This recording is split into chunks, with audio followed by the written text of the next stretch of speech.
Sa ibang balita, kauna-unahang bamboo school sa Mindanao, itatayo na sa Polomolok, South Cotabato.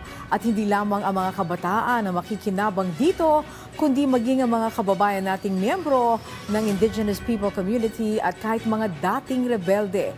Si Sofia Turnos ng PIA Soc-Sargen sa sentro ng balita.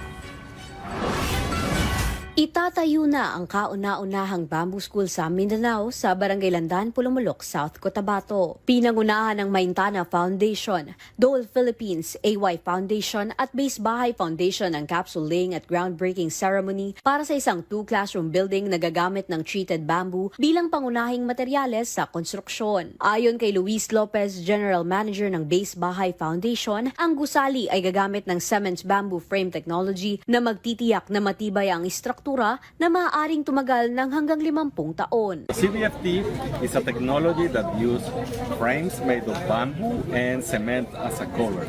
With these two materials, this combination of materials, we can guarantee the durability of the technology for 50, 60 years, even more, like any conventional material.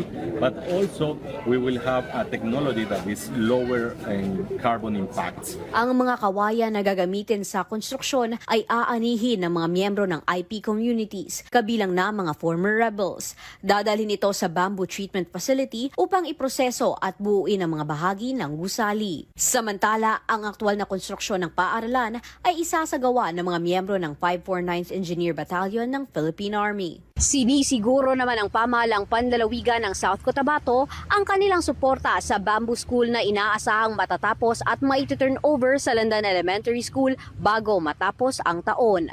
Mula rito sa probinsya ng South Cotabato, para sa Integrated State Media, Sofia Zapata Turnos ng Philippine Information Agency, Soc-Sargen.